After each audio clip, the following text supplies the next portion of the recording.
Yo, what it do, what's happening, what's up, what's good? So, it is about 7 a.m.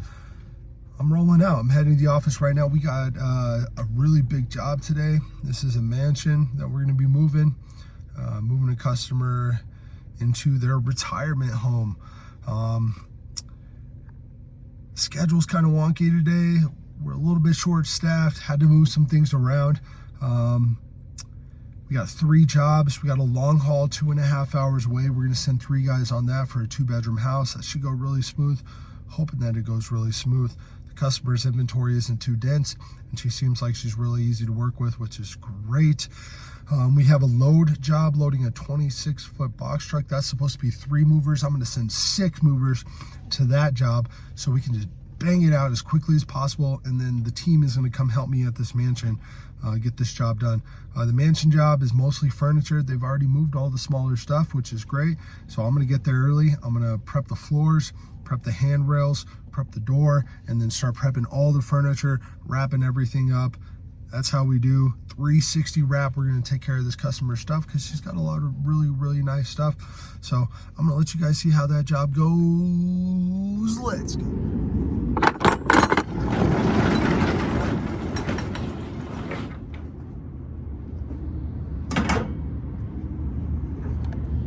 All right, got a little bit of trash. I mean, for the most part, this truck's looking pretty good. Our pads are stacked up. We're gonna need that carpet shield today. I'm gonna have to grab some extra ones of those. This truck looks good. I'm just gonna tidy it up a little bit, but we're looking good. So after I get the truck straight, I'm gonna start up all the trucks and I'm gonna do a 360 inspection on all the trucks. Make sure we're not losing any fluids, oil, anything like that. So I'll do the 360 walk around, start them up, make sure they're good to go. Last thing I want is to put the truck on the road if it's not running properly. So I'll do a quick inspection. Then I'm going to clean out the inside of the trucks, all the trash. Then I'm going to grab my blower and blow all of the dust and the dirt and the leaves and anything that's in the truck outside of the truck. I'm going to do that in the back of the truck, and then I'm going to do that in the cab.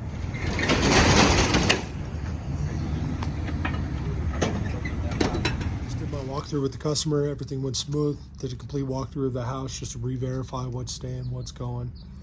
I'm on the truck right now. I'm gonna bring my materials in, moving pads, stretch wrap, cardboard protection for the glass pieces. This is all luxury furniture, really nice stuff. So I'm gonna really take the time to wrap all this and make sure that everything's protected. The goal is to minimize damages at all costs. So I'm also going to grab my floor runners. I brought extra floor runners for this house. It's a huge house. We're going to be unloading into an even bigger house, wood floors, brand new carpet. So it's important that we're protecting everything. I'm going to lay all that stuff out. Let's go.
wrapping the furniture right now.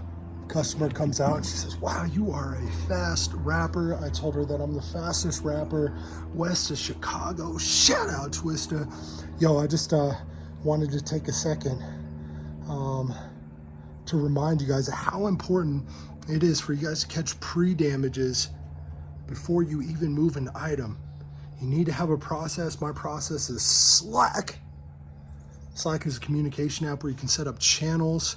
One of my channels is pre-damages, and it's where we upload pictures of pre-damages before we even move the furniture. You want to take a picture of the damage, and then you want to take a picture of the piece in the room before you know it, before you move it. See, a lot of these people, they hire moving companies, and they have bad experiences, right? They damage their furniture. They'll damage furniture and not tell the customer about it, and then the customer is not even aware of it. And then the day you come to move it, it could fall on you if you don't have a process in place. So you got to catch these pre-damages. I'm cruising through prepping all this furniture right now. I'm gonna let you guys see it. Taking pictures of everything. Everything's going smooth. The team will be here in about an hour. They're cruising through that 26-foot box truck load. There's 5 of them over there, so today's gonna be a smooth day. Had this estimated at 8 hours, but we're gonna knock it out for the client. We're gonna get it done for. So, yo, make sure you're catching your pre-damages, and make sure that you have a process for your team to catch these pre-damages, because you do not want to be put in a position, especially on a job like this, where you're damaging furniture and you got to give the customer a discount or get the furniture repaired. So, so I have this piece right here. This is a buffet. Some people call them carry-out cabinets. Caught a pre-damage. Anytime you got an entertainment center like this, a buffet, carry-out cabinet, you're always going to want to check and see if they got these drawers. So you're going to want to pull these out, because you might have to put this piece on its side, and you don't want this falling and breaking. These little pegs right here, they break pretty easy. Pro tip, I keep these in my tool bags, extra ones, about 100 of them. You can buy them on Amazon. I know this is a rookie tip, but really important. Also, marble top. There's a lot of marble in this house, so we're gonna double wrap this marble top. We're also gonna label it marble fragile. So I'm gonna get this wrapped up. Yes, sir. Now I'm about to label everything. I'm gonna put the room and where it's gonna go. That way the guys know exactly where it's going at the other end, and they don't have to ask the customer that many questions. So.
So I just got to the spot, the storage spot. So this is gonna be the warehouse right here. It's a 1,000 square foot warehouse. You got the garage door right here, it goes all the way up. Now it's 1,000 square feet. I know it's not that big, but the ceilings are tall, right? So we have the ability to stack crates in here, and we're just gonna do the smaller storage spot. 1,000 square feet. The ceilings are really, really tall, so we can stack crates. So,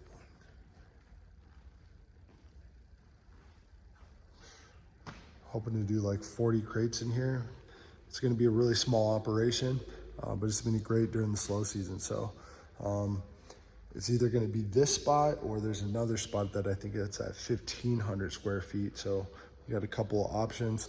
Hopefully everything passes inspection. If it does, we're gonna move in. Yes, sir.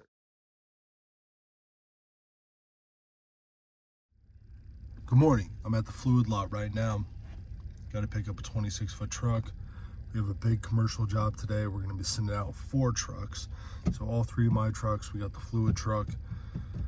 This job is for a medical research company. They're moving their entire facility. They think it's going to be a 3-day job. We got to get it done in 2 days. So we're going to grind, man. We're going to work 10 hours today, 10 hours tomorrow, and we have to get it done by Saturday. So we got 2 days to get it done. I'm going to let you guys see the job. We're rocking a 9-man crew, pretty much the entire company. So let's go, man. Let's get this truck and let's hit the road.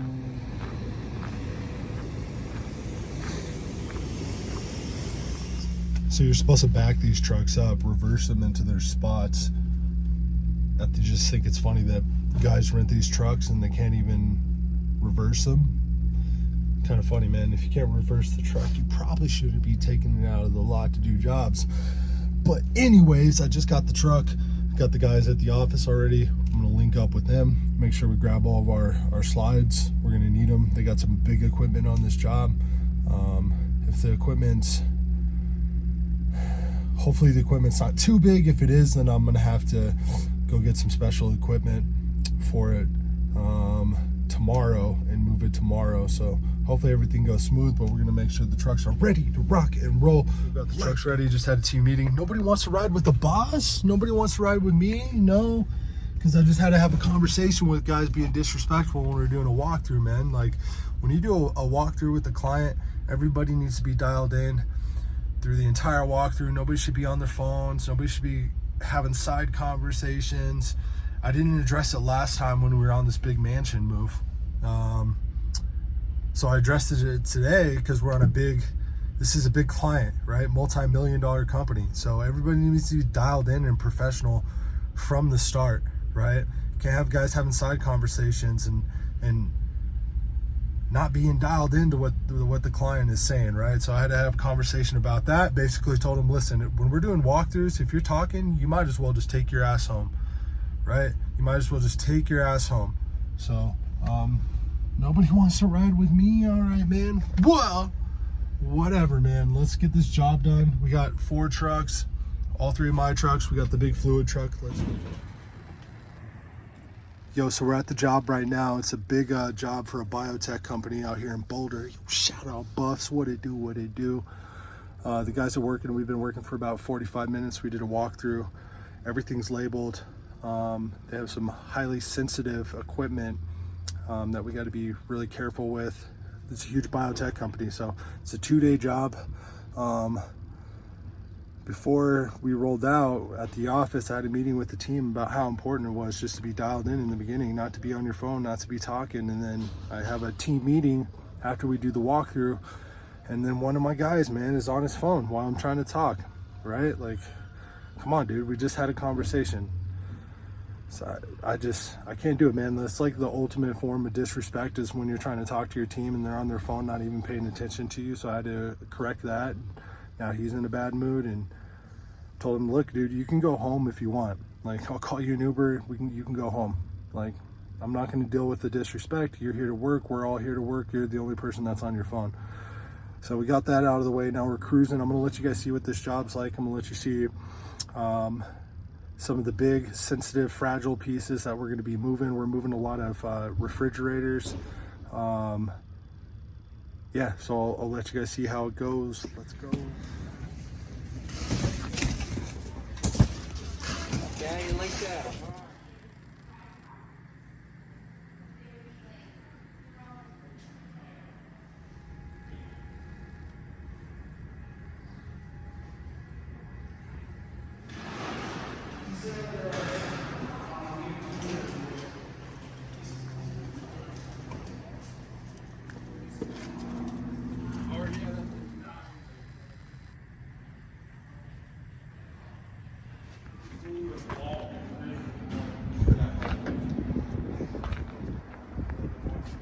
Yo, I'm at the office right now. It's about 6 a.m. We had to be here early. We have to finish that commercial job. We didn't finish it yesterday. It's going to be a 2-day job. We worked for about 8 hours yesterday. We did 5 truckloads, so we're probably looking at 5 to 6 truckloads today, but we're looking at some really heavy stuff today. So we have some pieces, these big metal scientific cabinets. I don't even know what they're called, but they weigh like 650 pounds and they're sitting on tables. We have to get them off the tables, onto a pallet, onto the truck, off the truck, and then back onto the table. So it's going to be a challenge, just lifting these heavy cabinets off these tables, but we're going to get it done. For the most part, everything went smooth yesterday, but we did have some accidents on the job. The guys ended up dropping an incubator, which is a big refrigerator that they use in the lab, and it damaged the corner of it. We're waiting to see that if it's okay. They're going to test it overnight. Hopefully everything's smooth, because if not, it's a $4,000 refrigerator incubator, and yeah, that would really suck to have to have to get that replaced. And then also, one of the guys backed into one of the customers' cars. It's not a serious damage, but they did scuff the side of the car with the bumper. Not sure how it happened, but it was a great opportunity for us to have a little team powwow about, having a ground guide and communicating and not moving too fast when you're backing up the truck. Anyways, we have a lot of work to do today. It's really important for us to get this job done today, because we're booked out this weekend. So there's no team coming out tomorrow to finish the job. We got to get it done today. So we're going to be working hard. 6:20, I got guys that are already late. I was hoping to be out of here by now and to be up in Boulder, trying to beat that traffic rush on the highway. One of my guys is not answering his phone. I called him 3 times. He has the truck keys, so it's really important that he wakes his ass up and he gets to work. He lives right down the street. If I have to, I'll go knock on his fucking door to get those keys and get his ass out of bed to come to work. Hopefully I don't have to do that. But yeah, man, so I'm gonna go back down to the trucks. We're gonna get the trucks started up. We're gonna do our 360 walk around. We're gonna make sure the trucks are good to go, and then we're gonna roll out. I'll let you guys see the rest of this job.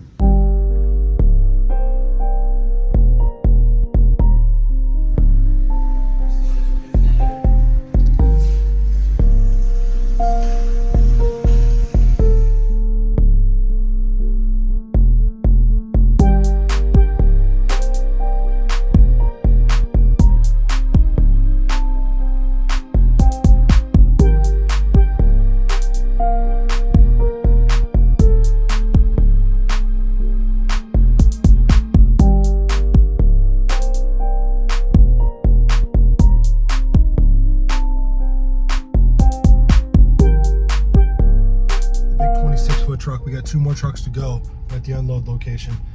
We're gonna knock out these trucks. Might take lunch, might not.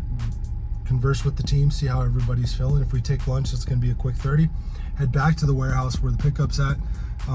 Probably load 1 big 26-foot truck. I think that's going to cover the rest of the stuff in there. We might do 2 just to make the loading a little bit more convenient for the team, but it's looking like we're going to be out of here by 3:30, 4 o'clock at the latest, which is great. I know some guys have some things to do later this afternoon, so the goal is to try to get out of here as quickly as possible. No call, no show today. Still hasn't hit me up. The other no call, no show did hit me up around 8 o'clock.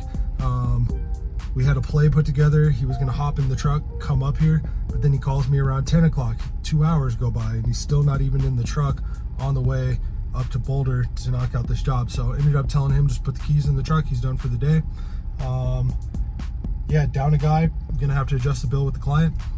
We have some big, heavy duty scientific cabinets that weigh almost 700 pounds.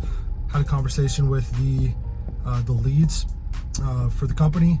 They decided it would be best that we get a lift to take care of those. So we got to rent a heavy duty lift that can lift these cabinets off about a 4-foot table. So gonna reach out to some equipment rental places and then schedule a time early next week to come out here and take care of those cabinets. They just thought it was the smartest move. They went into the manuals for this equipment, and it said, if you're gonna move this with with physical labor, you need six men to move it. But they highly recommend that you move it with a lift. It's a $10,000 piece of equipment, and there's 6 of them. And they said, hey, you know, if something happens, we'll be in contact with your insurance. So they were really polite about telling me, like, hey, if you fuck up and damage these, you're gonna have to pay for it. So we're gonna rent the lift, come back early next week, take care of that. We're gonna bang out this job. Not the most ideal start to the day, you know, 2 no-call, no-shows. One of the guys is not going to be working with the company. It's his second no-call, no-show, and then he had a last-minute call-in last week, so he's just not a good fit. The other guy, I'm going to give him another shot. So not the ideal start to the day. You know, we're all depending on each other as a team to show up every morning, and when guys don't show up, guys no-call, no-show, it pushes the team in a bind, and we got to pick up the slack, thankfully. Work with a bunch of dogs, a bunch of guys that, you know, want to get the job done, so we're cruising through it. So I'm going to head back over there, knock out this 24-foot truck, and then we'll work on the 20-foot truck, and then likely we'll take a break. Yo, good morning. Yesterday went smooth for the most part. We did need a guy, but unfortunately I had a guy quit, had to fire a guy, dismissed both of them from the company, paid out their final payroll, took them off all the communications apps. They're no longer with the company. Bummed. One of the guys is he's been a friend for a really long time. I know he's been in a really a tough spot in his personal life, so I was hoping that the job can kind of just keep him focused and keep him dialed in. The other guy, experienced mover, has been doing it for 10 plus years, and he was a problem right from the start. Had been with the company for about a month and a week and just didn't cut it. Posted hiring ads yesterday for the location here in Denver, as well as the location out in St. Petersburg, Florida. Florida had 25 applications in like a day. Last night I got 5 new applications, so I'm gonna reach out to a handful of the potential candidates and see if we can find somebody that's a good fit. I had somebody call me that I knew from when I was younger looking for work actually yesterday, and he's going to start today, so hopefully he's a good fit. Yeah, so I'm going to the office right now to meet him, to give him a shirt, to get him plugged in with his lead for the day. Perfect timing for him to give me a call because I'm going to be going out of town next week. As far as the St. Pete location goes, I turned off Thumbtack, burned through $1,000 worth of leads, and booked 1 job. Don't know what the deal was, but we just couldn't book any jobs, man. Really unfortunate. Everybody was price shopping. I know the rates are a little bit different in St. Pete than they are here in Denver, but our rates were really low. So we turned off Thumbtack, just can't afford it right now. We're gonna go all in on Google, and my ops manager out there, he's got to step things up with the promo. He's got to get out there, man. He's got to start networking. You know, I'm paying him a salary right now, so I'm just, you know, losing money out there, and he's got to put in the work. So anyways, got a lot I got to do today. I got to finish my taxes. Heading to the office right now. I'm gonna get these guys ready, then come back to my home office and put in the work.